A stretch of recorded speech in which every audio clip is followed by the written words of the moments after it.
Binemen Alexandros, potremmo sapere se Joshua Sermani commence une série d'enseignements profonds sur les temps dans lesquels nous nous trouvons. Israël attend aujourd'hui le Messie. Avant l'arrivée du Messie, c'est un tableau prophétique. Et Joseph le dernier, prophète en Égypte, jusqu'à Moïse, prophète pour la délivrance d'Israël. Là, je suis en train de faire une métaphore, un parallèle. Donc, les dirons que William Branham dit Amen. Les Joseph Branham avec les dons de discernement. Donc, William Branham était Joseph et prophète parce qu'il avait les dons de discernement. Et il interprétait les songes. Mais, Joseph l'Africain, ou Joseph le gouverneur, il va apparaître en Égypte. C'est un enseignement où j'ai parlé, je suis Joseph l'Africain et Joseph l'Hébreu. Joseph l'Hébreu avec les dons de discernement, Joseph l'Africain, le gouverneur, le prince glorieux. Donc, et puis, Joseph, l'Hébreu va disparaître, va apparaître en Afrique d'une manière mystérieuse. Amen. Deux attributs ont exercé leur ministère dans ces mêmes corps. Gloire à Jésus. Savez-vous que le mystère du ministère de Action chapitre 1, 51, il dit, en vérité, vous verrez désormais les ciels ouverts et les anges de Dieu monter et descendre sur le Fils de l'homme. Amen. Ça veut dire ces mystères-là. Nous parlons de ces mystères de monter et descendre et apparaître. Il monte, il descend, il apparaît. Gloire à Jésus. Je répète encore, il dit en vérité, vous verrez désormais les ciels ouverts. Les anges de Dieu montaient et descendent sur les fils de l'homme. Les anges montent et descendent, frère Branham l'explique. Un jour, cet ange de l'Éternel qui est avec moi, il va monter et descendre. C'est Élie qui parlait dans frère Branham. Il va monter et descendre. C'est Moïse qui parlait dans frère Branham. Le même ange de l'Éternel, il monte, il descend. C'est l'Esprit onction, Christ lui-même qui parle dans frère Branham. L'un des secrets de la vision de la tente.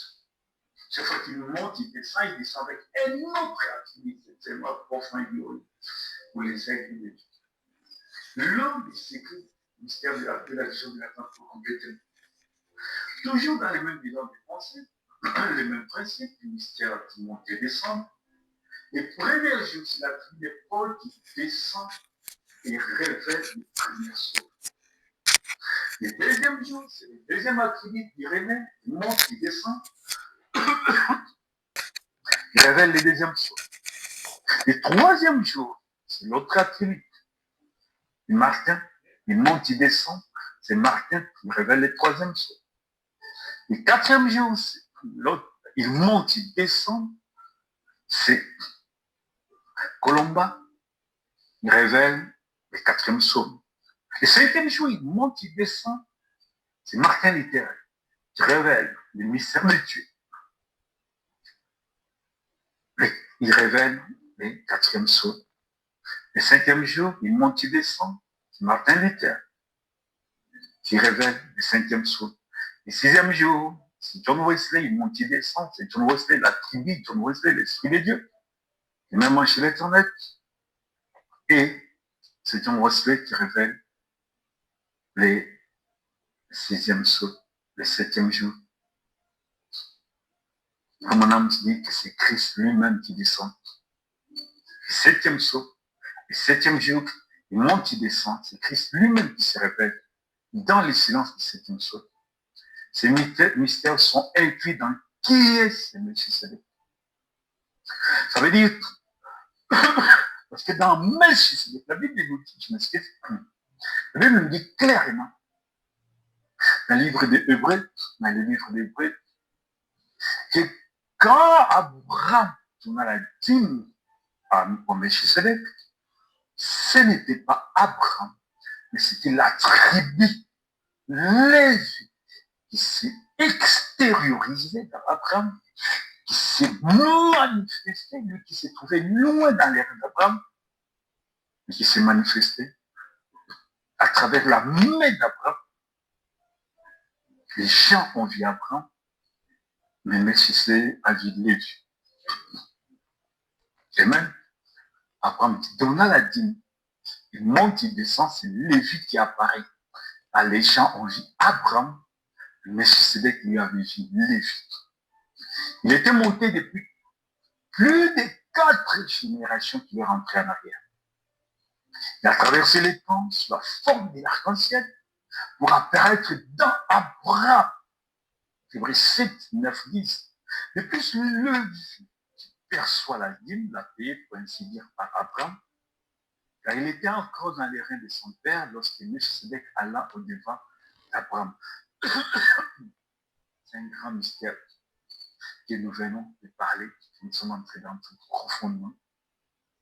Si quelqu'un sera le Messie prophète pour conduire l'épouse dans l'enlèvement, son attribut, dès son origine, avait apparu sur la terre durant les séjours de notre Seigneur Jésus-Christ et avait contribué comme ciment de Cyrène, vous voyez, ou la famille qui ont reçu Jésus-Christ en Égypte. Abraham avait reçu Elohim. Amen. La bénédiction a traversé des générations en génération jusqu'à la sémence incarnée. Elohim était entré dans Abraham jusqu'à traverser des générations pour un jour s'incarne.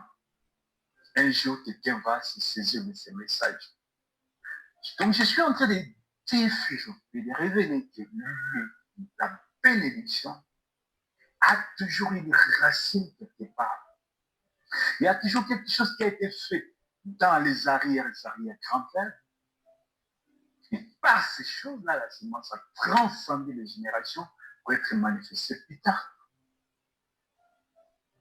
J'ai dit, si Dieu va utiliser quelqu'un ici, en Afrique, un jour, c'est que cet homme-là doit être soit de la lignée de Simon de Cyrène, qui avait porté la croix, soit de la lignée de la famille quand Jésus était. Vous savez, quand Hérode a cherché à tuer les petits enfants de moins de 2 ans,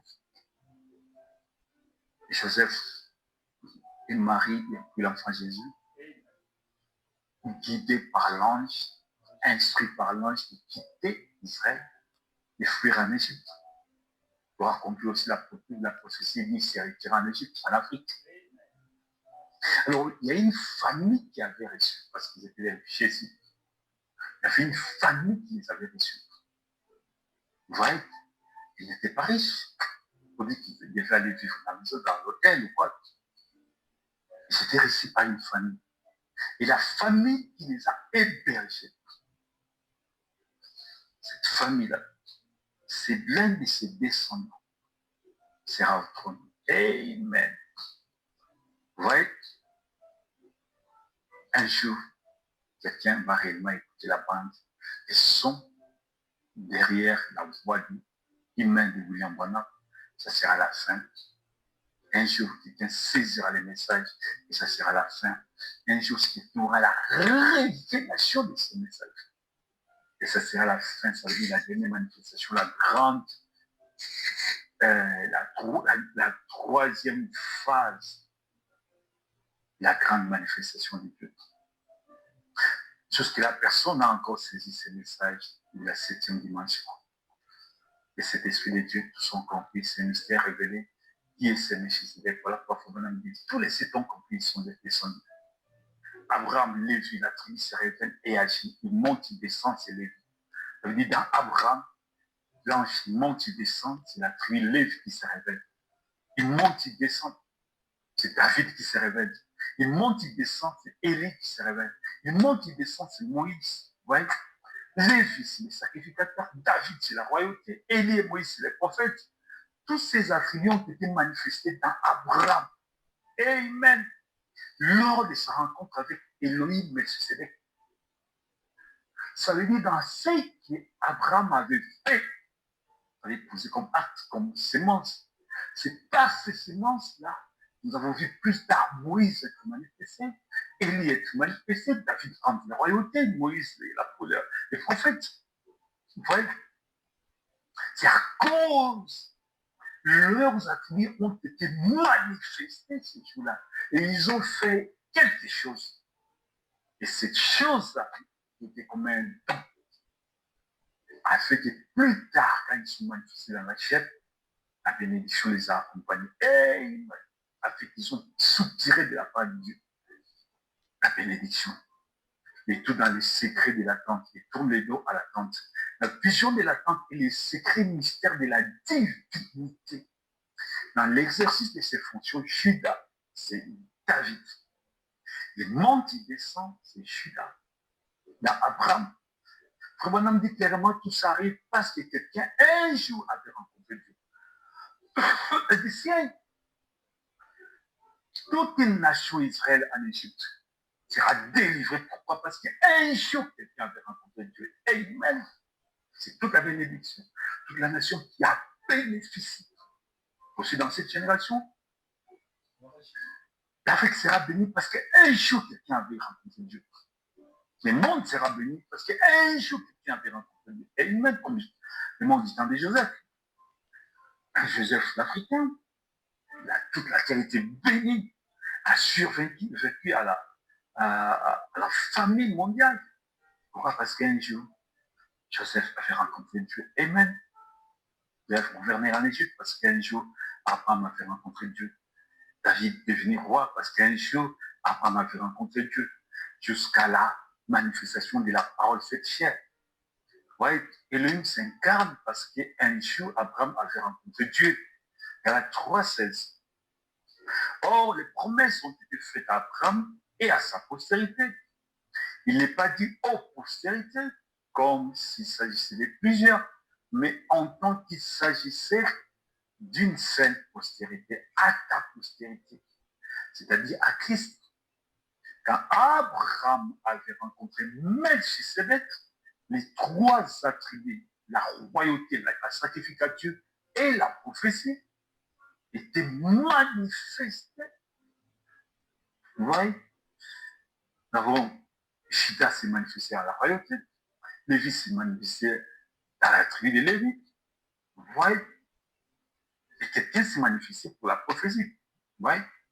Et que tout cela, on donnait l'air offrande, on fait un geste qui traduit la tribu. Parmi toutes les gestes et les mouvements d'Abraham, chaque attribut contribue, mais je sais que le voyait, et il a prononcé la bénédiction. Mais Abraham n'a été le fils juste de ta postérité.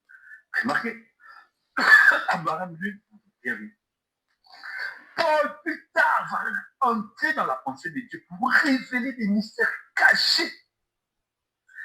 Même dans l'Ancien Testament, Abraham lui-même, qui était dans la présence de Dieu, n'avait même pas remarqué ça. Oui. Mais Abraham n'a rien dit. Ouais, remarquez.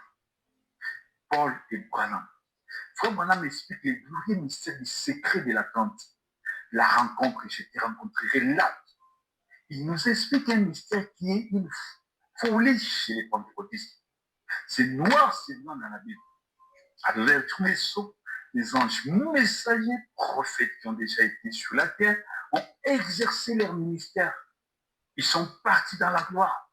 Dieu va encore les utiliser comme des anges messagers de Dieu.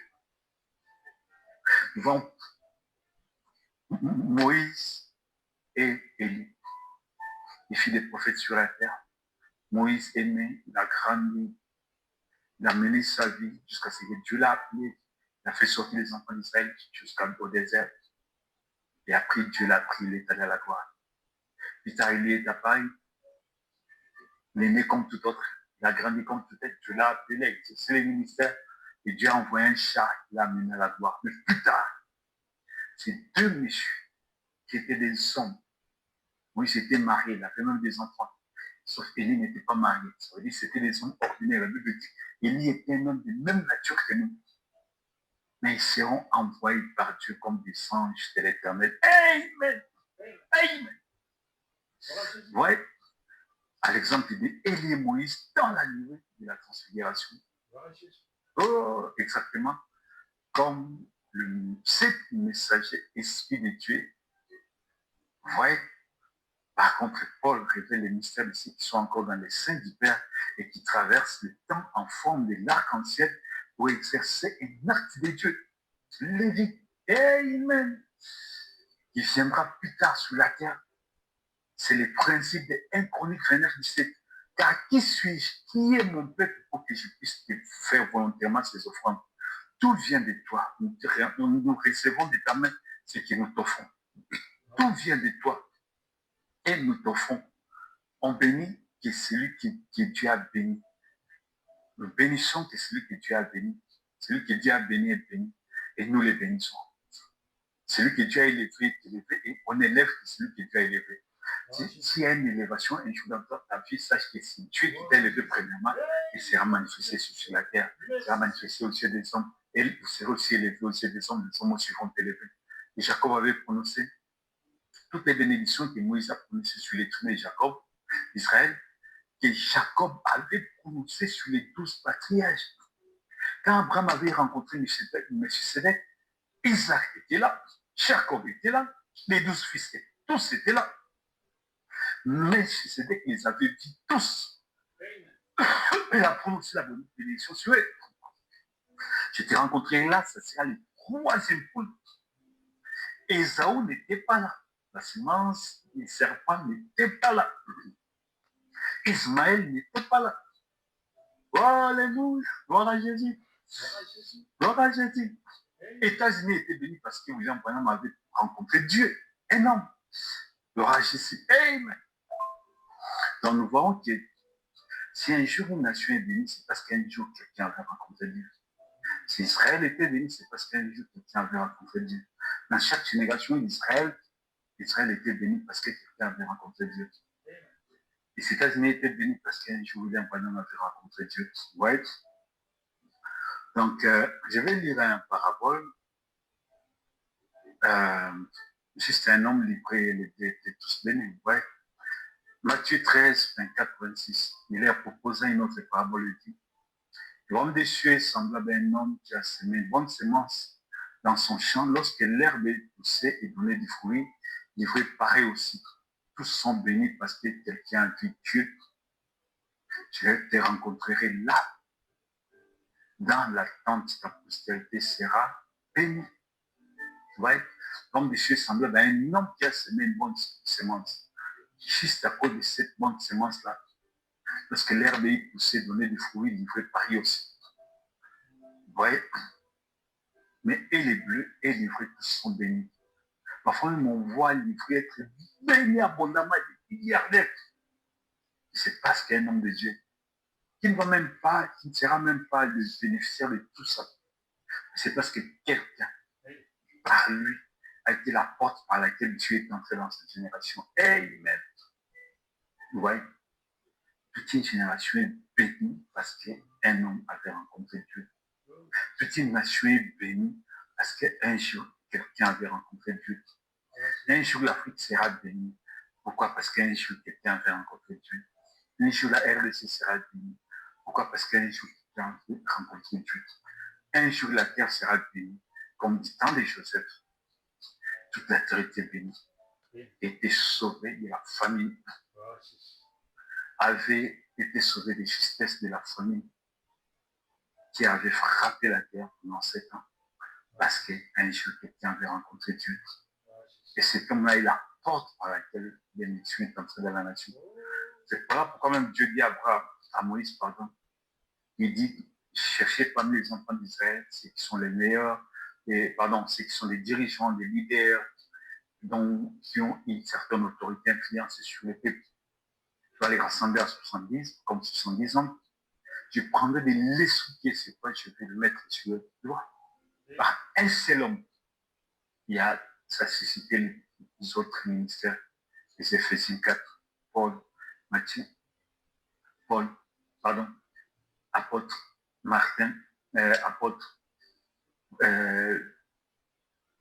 prophète, docteur, évangéliste, pasteur. Ils sont suscités Pareil, c'est dans un âge, Dieu choisit qu'un seul homme. Dans un âge, Dieu ne choisit qu'un seul homme. C'est par cet homme-là que la bénédiction va entrer sur la terre. C'est par cet homme-là que la bénédiction va entrer dans la nation.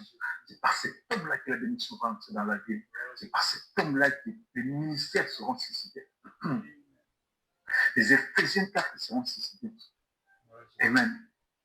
Papa Jésus a dit, celui qui vous reçoit, me reçoit. Celui qui me reçoit, reçoit celui qui m'a envoyé. On peut servir Dieu comme moyen d'un seul homme, d'un ministère, d'un homme de Dieu. Au travers d'un ministère que Jésus a envoyé. Et ce ministère a suscité d'autres ministères. On sert Dieu qui travaille des ministères suscités par Jésus-Christ lui-même. Amen. Amen. Gloire à Jésus. Gloire à Jésus. Gloire.